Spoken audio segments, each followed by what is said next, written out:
Halo semua, di video kali ini bertemu lagi bersama aku, Lutfi Hafiz Rausenjani. Dan di video kali ini aku akan membahas mengenai materi pengantar biasanya teman-teman temui di semester awal perkuliahan di Fakultas Hukum, yaitu di semester 1. Untuk video kali ini kita akan bahas mengenai pengantar hukum Indonesia dengan topik pembahasan yaitu mengenai tata hukum Indonesia. Nah, di video kali ini nanti kita akan mengupas seputar tata hukum Indonesia, meliputi pengertian tata hukum, kemudian sejarah hukum Indonesia, politik hukum Indonesia, dan pembinaan hukum nasional.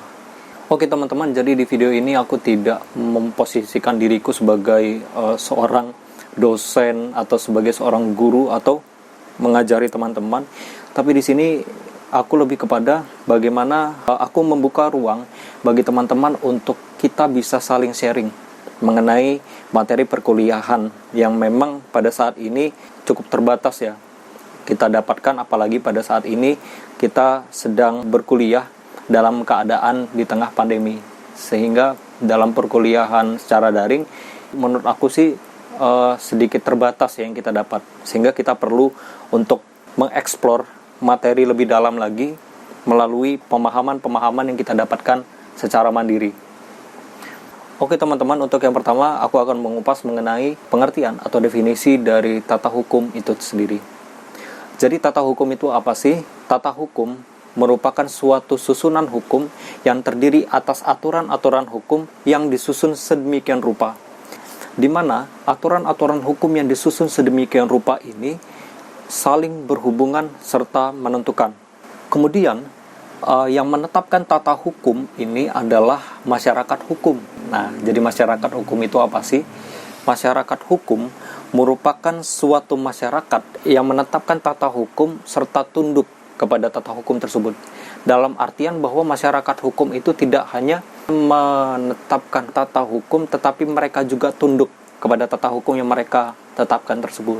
Kemudian dari pendefinisian mengenai tata hukum, di sini aku akan mengklasifikasikan dari jenis tata hukum berdasarkan dua pengklasifikasian, yaitu tata hukum berdasarkan masa berlakunya dan tata hukum berdasarkan isinya. Jadi untuk yang pertama, tata hukum berdasarkan masa berlakunya itu ada dua, yaitu ius constitutum dan ius constituendum. Nah, jadi ius constitutum itu apa sih? Ius constitutum merupakan suatu tata hukum yang berlaku pada waktu tertentu dan pada wilayah tertentu. Itu disebut sebagai ius constitutum, atau biasa lebih sering kita kenal sebagai hukum positif. Seperti undang-undang apa mengenai pembentukan peraturan perundang-undangan, ya pokoknya undang-undang yang masih berlaku. Itu disebut sebagai ius constitutum. Sedangkan tata hukum yang diharapkan akan berlaku pada waktu yang akan datang itu disebut sebagai ius constituendum. Nah, bedanya kalau tadi berdasarkan masa berlakunya, kalau ius constitutum itu hukum yang saat ini masih berlaku di suatu negara atau di suatu wilayah. Kalau ius constituendum itu tata hukum yang dicita-citakan atau belum ada wujudnya sebagai hukum positif, atau tata hukum tersebut belum bisa membawa akibat hukum. Itu disebut sebagai ius constituendum. Jadi contoh dari ius constituendum itu adalah rancangan undang-undang. Nah, apalagi kan saat ini masih sedang dibahas di tingkat parlemen, seperti rancangan undang-undang RUU KUHP, kemudian RUU perlindungan data pribadi, RUU mengenai Omnibus Law, dan lain sebagainya. Itu merupakan bagian dari ius constituendum yang belum menjadi hukum positif, masih menjadi hukum yang dicita-citakan, atau dia belum bisa membawa akibat hukum karena dia bentuknya masih sebatas rancangan undang-undang. Kemudian kita akan membahas mengenai tata hukum dilihat dari segi isinya. Jadi pengklasifikasian tata hukum berdasarkan isinya itu ada dua. Yang pertama yaitu hukum privat dan hukum publik. Nah, jadi di sini aku akan menjelaskan secara singkat. Nanti untuk hukum privat dan hukum publik masing-masing nanti akan aku jelaskan di video berikutnya. Jadi hukum privat itu lebih sering kita kenal sebagai hukum perdata atau hukum yang mengurus mengenai hubungan antara perorangan, seperti mengenai perjanjian, jual beli, hutang piutang, dan lain sebagainya. Itu merupakan bagian atau ranah dari hukum perdata atau hukum privat. Termasuk hukum bisnis juga, itu merupakan bagian dari hukum perdata atau hukum privat. Sedangkan hukum publik itu lebih sering kita kenal sebagai hukum pidana, di mana hukum publik ini berdasarkan definisinya mengurusi mengenai kepentingan umum. Di mana ada suatu kepentingan umum yang dicederai, maka hukum pidana hadir di dalamnya. Seperti contohnya yaitu mengenai kejahatan dan pelanggaran seperti penganiayaan, kemudian perjudian, pencurian, pembunuhan, itu merupakan bagian dari hukum pidana atau hukum publik. Seperti itu. Kemudian selanjutnya kita beralih kepada pembahasan berikutnya, yaitu mengenai sejarah tata hukum Indonesia. Jadi di dalam sejarahnya untuk tata hukum Indonesia itu sendiri bermula dari pertama kali negara ini berdiri ditandai dengan proklamasi kemerdekaan Indonesia pada tanggal 17 Agustus 1945, di mana peristiwa proklamasi ini menjadi momentum berakhirnya tertib hukum kolonial dan dimulainya tertib hukum nasional. Jadi, sebagaimana di dalam sejarah perkembangan dari tata hukum nasional, bahwa tata hukum Indonesia hingga saat ini masih ada peraturan-peraturan hukum kolonial yang berlaku, sehingga tata hukum nasional itu belum sepenuhnya berisi aturan-aturan hukum yang dibuat oleh masyarakat Indonesia. Pemberlakuan hukum kolonial seperti Kitab Undang-Undang Hukum Perdata, kemudian Kitab Undang-Undang Hukum Pidana atau KUHP, KUHD, Kitab Undang-Undang Hukum Dagang, itu merupakan produk hukum kolonial yang hingga saat ini masih berlaku di Indonesia. Tetapi begini teman-teman, bukan berarti bahwa tata hukum Indonesia merupakan kelanjutan dari tata hukum kolonial. Akan tetapi bahwa penerapan hukum kolonial ini yang masih berlaku di Indonesia ini dimaksudkan untuk menghindari kekosongan atau kevakuman hukum. Kemudian dasar hukum dari pemberlakuan hukum kolonial yang hingga saat ini masih berlaku di Indonesia itu antara lain terdapat di dalam pasal 1 Aturan Peralihan Undang-Undang Dasar Negara Republik Indonesia tahun 1945 yang berbunyi, segala peraturan perundang-undangan yang ada masih tetap berlaku selama belum diadakan yang baru menurut Undang-Undang Dasar ini. Dengan demikian, aturan peralihan pada dasarnya mempunyai tujuan untuk mencegah kekosongan atau kevakuman hukum. Kemudian selanjutnya yaitu kita beralih mengenai politik hukum Indonesia. Di sini aku menjelaskan secara singkat mengenai politik hukum Indonesia. Jadi mengenai pendefinisian mengenai politik hukum Indonesia, aku kutip dari pengertian atau definisi menurut Prof. Mahfud MD, bahwa politik hukum merupakan suatu legal policy atau kebijakan resmi tentang hukum yang akan diberlakukan baik dengan pembuatan hukum baru maupun dengan penggantian hukum yang lama dalam rangka untuk mencapai tujuan negara.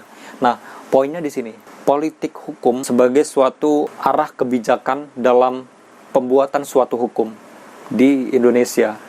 Itu disebut sebagai politik hukum Indonesia. Jadi, sebagaimana yang kita tahu bahwasannya untuk politik hukum sendiri pada era Orde Baru itu kita kenal sebagai garis-garis besar haluan negara atau GBHN. Nah, itu merupakan bentuk dari politik hukum Indonesia, di mana di dalam GBHN atau garis-garis besar haluan negara itu diterapkan suatu garis-garis besar dalam penentuan, dalam pembuatan suatu hukum di Indonesia. Nah, namun setelah lahirnya amandemen Undang-Undang Dasar Negara Republik Indonesia tahun 1945, Majelis Musyawaratan Rakyat tidak lagi berwenang untuk menetapkan garis-garis besar haluan negara atau GBHN. Dari tidak adanya lagi garis-garis besar haluan negara atau GBHN melalui Undang-Undang Nomor 25 Tahun 2004 tentang Sistem Perencanaan Pembangunan Nasional, itu dijadikan sebagai dasar dalam penerapan politik hukum di Indonesia. Sistem Perencanaan Pembangunan Nasional sebagai pengganti dari GBHN, yang mana kita tahu ada beberapa istilah yang kita kenal seperti rencana pembangunan jangka menengah, rencana pembangunan jangka panjang, atau RPJM, RPJP itu merupakan bagian dari politik hukum Indonesia. Kemudian yang terakhir yaitu kita membahas mengenai pembinaan hukum nasional. Jadi di sini aku akan mengulas mengenai beberapa peristiwa yang terjadi sebagai bagian dari pembahasan tentang pembinaan hukum nasional. Proklamasi kemerdekaan Indonesia merupakan momentum awal untuk menyusun dan membentuk hukum nasional yang sesuai dengan kaedah hukum Indonesia. Untuk mewujudkan hal tersebut, berdasarkan keputusan Presiden nomor 107 tahun 1958, dibentuk suatu panitia negara pembinaan hukum nasional yang diantaranya mempunyai tugas sebagai berikut. Yang pertama yaitu menyiapkan rancangan peraturan perundang-undangan yang antara lain yaitu untuk meletakkan dasar-dasar tata hukum nasional, dan yang kedua yaitu untuk menggantikan peraturan-peraturan yang tidak sesuai dengan tata hukum nasional. Berkaitan dengan pembinaan hukum nasional, suatu peristiwa penting bagi pembinaan hukum nasional adalah kehadiran dari jasa-jasa Dr. Saharjo dengan melakukan beberapa upaya-upaya sebagai berikut. Yang pertama yaitu mengganti simbol atau lambang keadilan yang awalnya yaitu dilambangkan dalam bentuk gambar Dewi Themis atau Dewi Keadilan ke simbol pohon beringin yang berarti pengayoman. Kemudian yang kedua yaitu mengubah sebutan lembaga penjara menjadi lembaga pemasyarakatan atau sekarang kita sebut sebagai LP, lapas. Nah, mengubah paradigma lembaga penjara yang selama ini disimbolkan sebagai suatu tempat penghukuman atau penyiksaan menjadi tempat mendidik yang lebih manusiawi untuk membina para narapidana dengan lebih humanis. Yang ketiga yaitu memecahkan kesulitan-kesulitan yang dihadapi oleh para hakim dalam menerapkan bergulih Wetbook atau BW atau lebih sering kita kenal sebagai Kitab Undang-Undang Hukum Perdata dan WVK, Wetbook Van K-nya apa aku lupa. Pokoknya WVK itu atau KUHD, Kitab Undang-Undang Hukum Dagang, yang memang selama pada saat itu hakim-hakim itu mengalami kesulitan-kesulitan dalam menerapkan kedua kitab undang-undang hukum tersebut, di mana Dr. Saharjo memecahkan kesulitan-kesulitan yang dihadapi oleh para hakim dalam menerapkan KUH Perdata dan KUHD itu, di mana kodifikasi dari kedua kitab undang-undang hukum tersebut tidak lagi sebagai Wetbook, tetapi hanya sebagai Rehbook. Nah, jadi peristiwa dari bergantinya kedudukan Kitab Undang-Undang Hukum Perdata dan Kitab Undang-Undang Hukum Dagang ini yang tadinya Wetbook menjadi Rehbook, itu implikasinya apa sih? Nah, jadi berdasarkan Surat Edaran Mahkamah Agung nomor 3 tahun 1963, bahwa dalam Surat Edaran Mahkamah Agung tersebut sebagai anjuran kepada hakim untuk jangan ragu-ragu atau takut menyingkirkan suatu pasal atau ketentuan jika memang peraturan tersebut tidak sesuai lagi dengan kemajuan zaman. Nah, sebagaimana yang kita tahu memang dalam KUH Per dan KUHD yang kita gunakan itu sudah dari zaman dahulu kala, yang udah lama banget. Sehingga dari beberapa peraturan di dalam KUH Perdata itu tidak lagi menjadi satu kesatuan secara utuh diterapkan di Indonesia. Sebagai contoh, yaitu dengan lahirnya Undang-Undang Pokok Agraria, kemudian lahirnya Undang-Undang Perkawinan.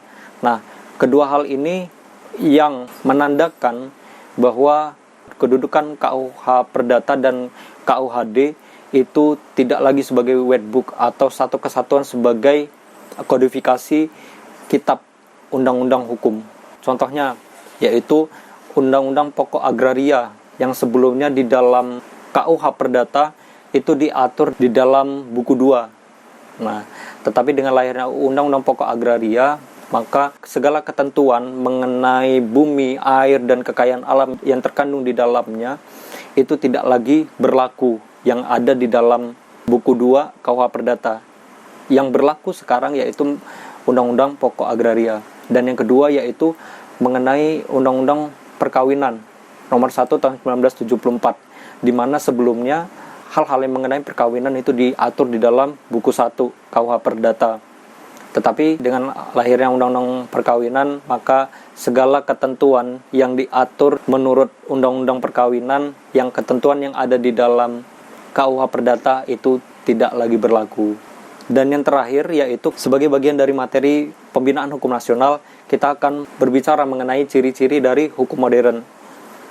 Jadi dalam ciri-ciri hukum modern itu ada 3. Yang pertama yaitu konsentris, yang kedua yaitu konvergen, dan yang ketiga yaitu tertulis. Jadi konsentris itu apa sih? Pada intinya konsentris itu merupakan suatu ciri hukum modern di mana adanya satu tangan yang mengatur atau membuat suatu hukum ini. Sebagaimana yang kita ketahui bahwasanya kalau di Indonesia sendiri, satu tangan yang membuat undang-undang itu adalah pemerintah dan DPR. Pemerintah dalam artian yaitu presiden sebagai pemegang kekuasaan eksekutif, dan DPR atau Dewan Perwakilan Rakyat sebagai lembaga negara yang memegang kekuasaan legislatif. Kemudian yaitu konvergen. Konvergen itu pada intinya terbuka terhadap perkembangan zaman. Jadi kalau misalnya di Indonesia ini kan merupakan bagian dari bercirikan hukum modern, di mana hukum di Indonesia itu tidak saklek begitu saja, tapi hukum di Indonesia itu terbuka terhadap perkembangan zaman, sehingga ada yang namanya revisi terhadap peraturan perundang-undangan. Sebagai contohnya yaitu yang saat ini sedang dibahas di parlemen, yaitu revisi KUHP. Itu merupakan bagian dari ciri hukum di Indonesia yang menandakan bahwa hukum Indonesia itu bersifat konvergen atau terbuka terhadap perkembangan zaman. Dan yang terakhir yaitu tertulis. Tertulis ini maksudnya dalam artian untuk menjamin kepastian hukum. Sebagai contohnya yaitu kalau misalnya undang-undang kan tertulis ya di dalam lembaran negara.